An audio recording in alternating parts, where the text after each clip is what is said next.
Bienvenidos a Abre mis ojos. Abre mis ojos está patrocinado por la Iglesia de Dios Cristiana y Bíblica, en donde estamos dedicados a restaurar el cristianismo original para hoy. Mi nombre es Eduardo Elizondo, me da mucho gusto saludarlos en esta edición de Abre mis ojos, en donde vamos a hablar acerca del Espíritu Santo y usted.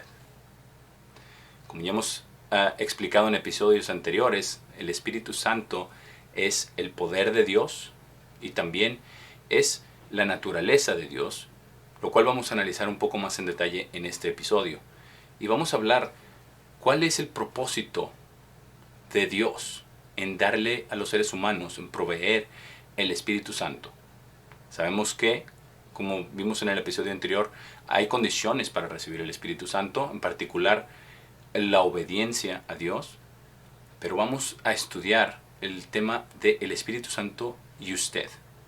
Realmente, ¿cuál es el efecto que causa en usted el Espíritu Santo? ¿Qué es lo que Dios desea para usted? Y para mí, para todos aquellos que estamos buscando que Dios abra nuestros ojos a su verdad. Y para ello vamos a ir como siempre a la Biblia, la palabra de Dios, a la única fuente de verdad absoluta, al 100%. Y vamos a comenzar a manera de repaso en Romanos 15 y versículo 13, donde el apóstol Pablo está realmente declarando algo que ya hemos estudiado en episodios anteriores, pero simplemente como manera de repaso de lo que ya aprendimos, de que el Espíritu Santo es el poder de Dios. En el versículo 13 de Romanos 15 dice: pueda el Dios de esperanza llenarlos ahora con todo gozo y paz en creer que puedan abundar en esperanza y en el poder del Espíritu Santo. Es muy claro que es el poder de Dios. Y también hay un aspecto que es muy importante, que tiene que ver mucho con nuestra relación con Dios. Porque el poder de Dios es el Espíritu Santo. ¿Y qué función tiene? Una de las funciones, vamos a leerlo enseguida en Romanos 5, una de las funciones del Espíritu Santo es proveernos del amor de Dios. En Romanos 5 y versículo 5, el apóstol Pablo dice lo siguiente: y la esperanza de Dios nunca nos avergüenza, porque el amor de Dios ha sido derramado en nuestros corazones a través del Espíritu Santo, el cual nos ha sido dado. Es algo muy interesante lo que dice aquí, porque dice que es el amor de Dios ha sido derramado en nuestros corazones a través del Espíritu Santo. Y como ya mencionábamos en el episodio anterior, de lo que dice en Hechos 5:32, que el Espíritu Santo es dado a aquellas personas que lo obedecen. Y también hay cosas que tenemos que hacer para poder recibir el Espíritu Santo. Ya hemos en episodios anteriores también establecido que es necesario el arrepentimiento y el bautismo y la imposición de manos para recibir el Espíritu Santo. Pero siendo que es el Espíritu Santo el que realmente Dios utiliza para darnos su amor, para derramar su amor en nosotros, en nuestros corazones, directamente en nuestros corazones, a través de su poder, a través del Espíritu Santo, vamos a ver que es realmente crítico, es absolutamente importante, es primordial que tengamos el Espíritu Santo para poder recibir el amor de Dios en nuestros corazones y para recibir en realidad a Dios mismo. ¿Por qué? Como dice en 1 de Juan 4 y versículo 8, Dios es amor. El apóstol Juan dice: aquel que no ama no conoce a Dios, porque Dios es amor. Entonces este amor de Dios que es derramado en nuestros corazones a través del Espíritu Santo, a través del poder de Dios, es realmente Dios mismo. El amor de Dios es Dios mismo, porque Dios es amor. Ahora, vamos a ver que el Espíritu Santo es realmente no solamente el vehículo, ¿verdad?, a través del cual Dios derrama su amor a nuestros corazones, sino que es la misma naturaleza de Dios. Es la esencia de Dios, porque Dios es un ser espiritual, es espíritu. Y es parte de este Espíritu Santo lo que Él le da a aquellos que han sido llamados conforme a su propósito, aquellos que han sido guiados al arrepentimiento y al bautismo y a la imposición de manos. En Mateo 12 hay un pasaje muy interesante porque nos dice realmente algo mucho más allá quizás de lo que está en la superficie con respecto al Espíritu Santo. En el versículo 30 de Mateo 12, nuestro Señor Jesucristo dice lo siguiente: el que no está conmigo está contra mí, y el que no recoge conmigo dispersa. Por esto yo les digo, todo pecado y blasfemia será perdonada al hombre, excepto la blasfemia contra el Espíritu Santo. Esa no será perdonada al hombre. Y quien quiera que hable una palabra contra el Hijo de Hombre, le será perdonado. Pero quien quiera que hable contra el Espíritu Santo, no le será perdonado, ni en esta era, ni en la era venidera. O hagan el árbol bueno y el fruto bueno, o hagan el árbol corrupto y su fruto corrupto, porque un árbol es conocido por su fruto. Es muy interesante lo que dice aquí, porque dice que la blasfemia contra el Espíritu Santo no le será perdonada, y luego explica por qué. Explica porque es la naturaleza de Dios. Es realmente su esencia, lo que Él es.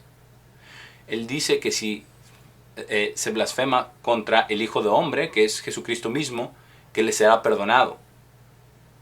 Dice que las blasfemias contra Dios pueden ser perdonadas, pero no contra el Espíritu Santo, y no porque el Espíritu Santo sea una persona o sea más alto que Dios y que Cristo, sino que es su naturaleza. Por eso lo describe de esta manera: que hagan el fruto bueno, el árbol bueno y el fruto bueno, o hagan el árbol corrupto y su fruto corrupto. ¿Por qué?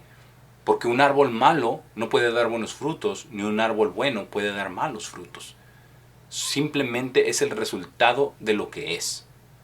El árbol malo da malos frutos porque el árbol en sí, la raíz, la naturaleza, es mala. El árbol bueno da buenos frutos porque su raíz, su composición, el tronco, todo lo que es bueno. Y por eso dice que la blasfemia contra el Espíritu Santo no será perdonada. Porque si alguien blasfema contra el Espíritu Santo, está declarándose en contra de la naturaleza de Dios, que las intenciones de Dios no son buenas, que las intenciones de Dios no son puras, que Dios no es un ser bueno en su corazón, en su naturaleza. Por eso no le será perdonado. No porque el Espíritu Santo sea una persona, mucho menos que sea una persona que sea elevada en la llamada Trinidad. No es por eso, sino que es la naturaleza. Por eso lo explicó con esta ilustración acerca del árbol y los frutos. Porque lo que somos es reflejado en lo que hacemos. Y lo que había hecho Cristo, el haber, ¿verdad?, sanado a los enfermos, haber sacado demonios, echado a demonios, cuando le estaban acusando que era por Beelzebub. Eso es de lo que a lo que se estaba refiriendo. Si los frutos son buenos, ¿cómo puede ser el árbol malo? Dice exactamente a lo que se estaba refiriendo. Por eso dice que la blasfemia contra el Espíritu Santo no será perdonada. De hecho, como manera de referencia, para comprobar, usted lo puede comprobar en su misma Biblia, en todas las epístolas de Pablo, cuando él hace su introducción a la epístola, él da gracia y paz a los oyentes de Dios el Padre y de Jesucristo. Y se refiere en muchas maneras como esta, ¿verdad?, a los hermanos, en su introducción, enviándoles paz, enviándoles gracia, enviándoles todo lo bueno, lo que él siente, lo que ha sido inspirado por Dios. Y en ninguna de ellas menciona al Espíritu Santo como alguien que estuviera mandando algo. Simplemente se refiere al Padre y a Jesucristo. Entonces, eso sería, si el Espíritu Santo realmente fuera una persona, eso sería una falta de respeto gravísima, sobre todo con lo que acabamos de leer. Blasfemia contra el Espíritu Santo no será perdonada. Pero ese es un punto aparte. Ahora, esto que estamos estudiando acerca del Espíritu Santo tiene mucho, mucho que ver con el propósito del ser humano, con nuestro destino, con la razón por la cual estamos aquí. Y esto el apóstol Juan lo entendió de una manera muy, muy profunda. Incluso al principio de su evangelio, en Juan capítulo 1, está hablando acerca del propósito del ser humano. Habla de cosas muy profundas desde el principio, desde antes del principio. Cuando era Dios y el verbo estaba con Dios, la palabra estaba con Dios y la palabra era Dios. Se refiere al principio, pero también se refiere, este capítulo 1 de Juan habla de muchísimas cosas, del propósito del ser humano. Y cuando está hablando acerca de nuestro Señor Jesucristo, en Juan 1, en el versículo 10 dice lo siguiente. Es el apóstol Juan hablando acerca de Jesucristo. Nuestro Señor dice, Él estaba en el mundo, y el mundo vino a ser a través de Él, pero el mundo no lo conoció. Vino a los suyos y los suyos no lo recibieron. Pero a tantos como lo recibieron, a ellos Él dio autoridad para llegar a ser los hijos de Dios, incluso aquellos que creen en su nombre, quienes no fueron engendrados por líneas de sangre, ni por la voluntad de la carne, ni por la voluntad del hombre, sino por la voluntad de Dios. Porque ese es el propósito del ser humano, llegar a ser los hijos de Dios, como dice en el versículo 12. El propósito del ser humano es llegar a ser hijos de Dios. Y habla acerca de aquellos que son llamados, habla de un engendramiento, y no de sangre, no físico, no como el engendramiento normal que todos, a través del cual todos llegamos a nacer. No engendramiento de líneas de sangre, no de humano, ni por la voluntad de la carne, no está hablando de eso, sino por la voluntad de Dios mismo. Y este es un elemento esencial del bautismo. Un elemento esencial del bautismo es un engendramiento. Pasando al versículo 29, aquí mismo en Juan 1, dice lo siguiente con respecto a nuestro Señor Jesucristo. Al día siguiente, Juan ve a Jesús viniendo a él. Y este es Juan el Bautista. Cuando Jesucristo vino por primera vez. Y dijo, He aquí el Cordero de Dios, quien quita el pecado del mundo. Él es aquel de quien dije, después de mí viene un hombre quien tiene precedencia sobre mí, porque él fue antes de mí. Y yo no lo conocía, pero para que él pudiera ser manifestado a Israel, por tanto vine yo bautizando con agua. Y Juan testificó diciendo, yo mismo observé al Espíritu descendiendo como paloma del cielo, y permaneció sobre él. Y antes yo no lo conocía, pero él, quien me envió a bautizar con agua, me dijo, aquel sobre quien veas el Espíritu descendiendo y permaneciendo sobre él, es aquel quien bautiza con el Espíritu Santo. Y yo he visto y he dado testimonio de que este es el Hijo de Dios. Entonces vemos en este pasaje, en Juan 1, que aquel quien bautiza con el Espíritu Santo es Jesucristo. Porque el Espíritu Santo es ese elemento esencial del bautismo. Porque Juan bautizaba con agua, pero Jesucristo iba a bautizar a todos los que creen en Él con el Espíritu Santo.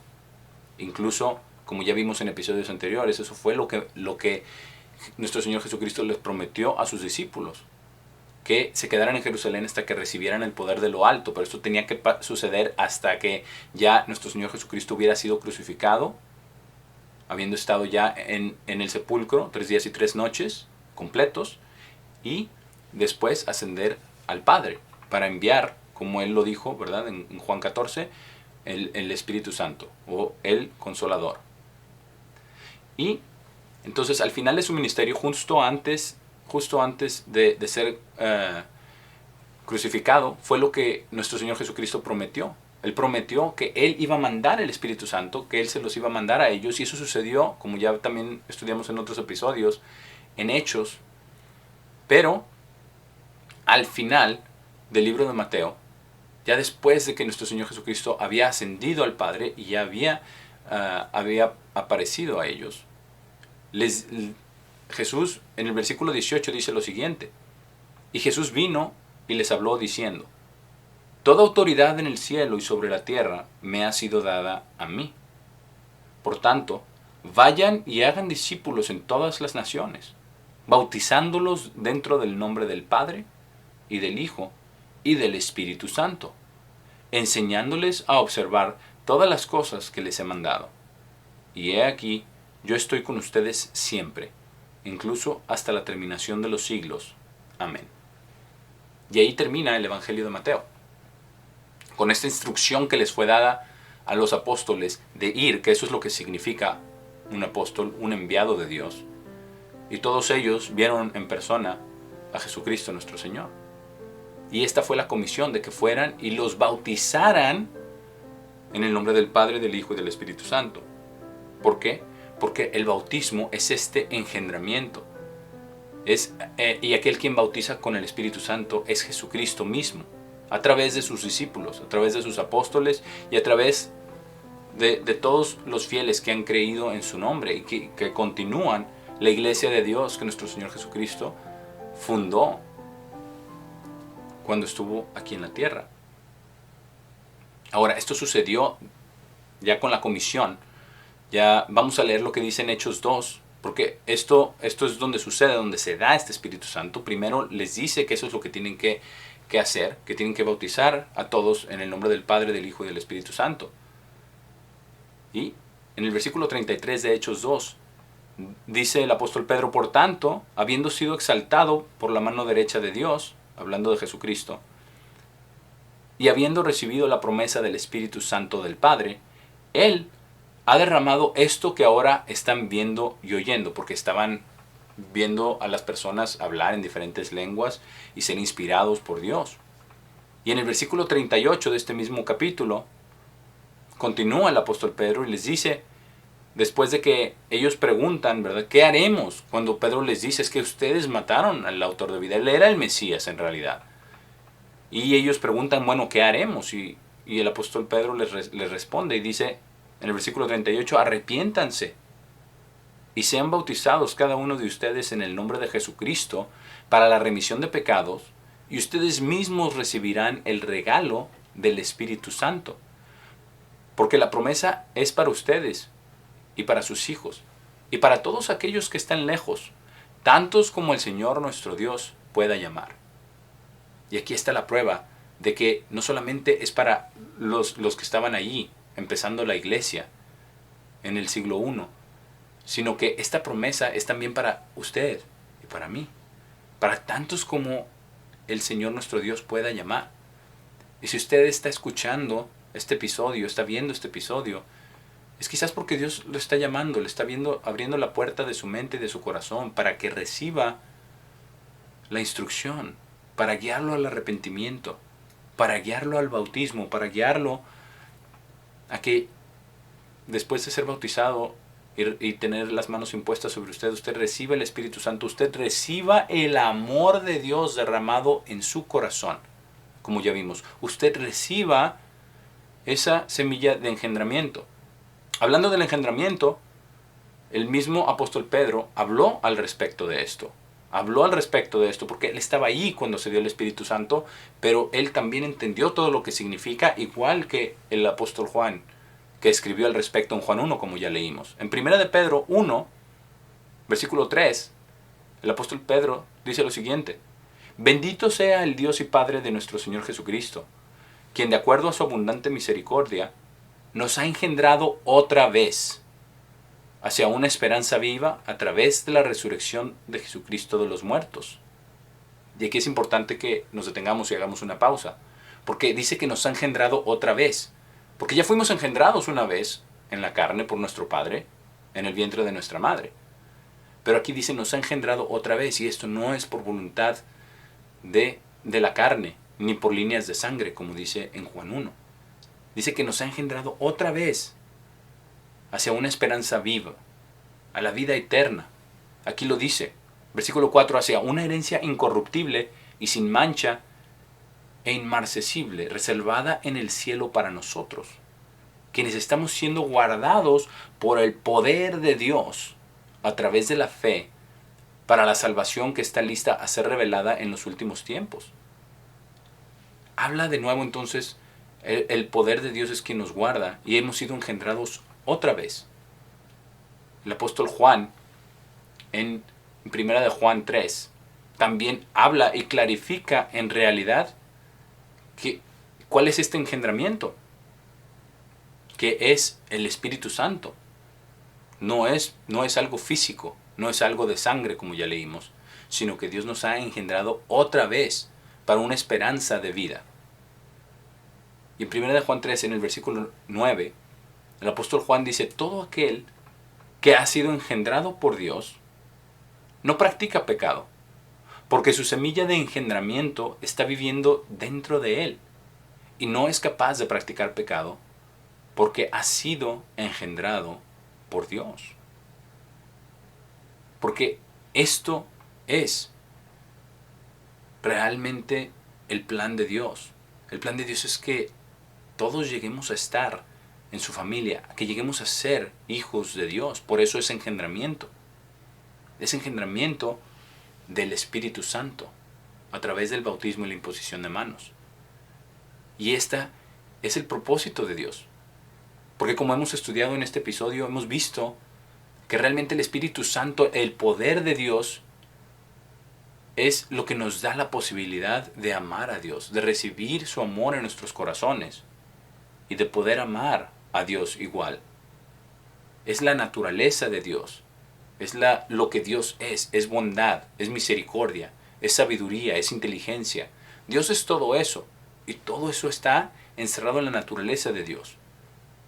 Y el Espíritu Santo refleja esa bondad, refleja los pensamientos de Dios. Lleva todas esas palabras, como ya hemos repasado en otros episodios, que el Espíritu Santo nos va a recordar lo que Dios quiere que recordemos, nos va a decir lo que quiere que declaremos, nos va a guiar. El Espíritu Santo nos va a ayudar a nosotros a observar las cosas que Jesucristo nos ordenó. Por eso dice en Mateo 28, ordenándoles, ¿verdad? Enseñándoles a guardar todas las cosas que os he ordenado. Eso es lo que dice al final. No es solamente bautizarlos en el nombre del Padre, del Hijo y del Espíritu Santo, sino también enseñarles a guardar todas las cosas que Jesucristo declaró, que Jesucristo ordenó que hiciésemos. Porque el poder del Espíritu Santo es transformador. Y este poder es lo que nos ayuda para no practicar pecado, no para no pecar. Somos seres humanos, vamos a seguir pecando, indudablemente, pero no practicar el pecado como manera de vida, como rutina, como hábito, porque es realmente el poder del Espíritu Santo lo que puede transformar su vida. El Espíritu Santo de Dios derramado en su corazón es el amor de Dios, es el poder de Dios. Y también el Espíritu Santo es lo que nos concede a nosotros poder llegar a dar los frutos que Dios quiere que demos. En Gálatas 5:22, como conclusión, están los frutos del Espíritu Santo. Y esto es lo que Dios quiere para usted. Esto es lo que Dios quiere para mí. Porque dice el apóstol Pablo en Gálatas 5, versículo 22, pero el fruto del Espíritu es amor, gozo, paz, paciencia, amabilidad, bondad, fe, mansedumbre, autocontrol. Contra tales cosas no hay ley. Y en el versículo 25 de este mismo capítulo dice, si vivimos por el Espíritu, también deberíamos estar caminando por el Espíritu. Porque esto es lo que Dios desea. Dios desea que nosotros tengamos estos frutos: gozo, paz, paciencia, amabilidad, bondad, fe, mansedumbre, autocontrol. Realmente estas son las características de una naturaleza que está siendo transformada. Ese es el propósito de Dios para usted y para mí. El propósito de Dios de dar el regalo, el don del Espíritu Santo, dar una parte de su poder, una parte de su naturaleza, para derramar su amor mismo, para vivir en Él, y nosotros en Él y Él en nosotros. Ese es el propósito del Espíritu Santo. Por eso nosotros realmente cuando somos llamados Debemos seguir acercándonos a Dios, estudiando su palabra, escudriñando la verdad, buscando la verdad. Porque Dios nos va a guiar al arrepentimiento. Nos va a guiar al arrepentimiento día con día. Nos va a guiar al bautismo, a la imposición de manos, para recibir el Espíritu Santo, para ser engendrados como hijos de Dios en su familia. Ese es el verdadero propósito del regalo del Espíritu Santo, del don del Espíritu Santo, que es la naturaleza misma de Dios en usted y en mí. Por el momento me despido. Ha sido un placer haber estado con usted en esta edición de Abre mis ojos y nos vemos en el próximo episodio.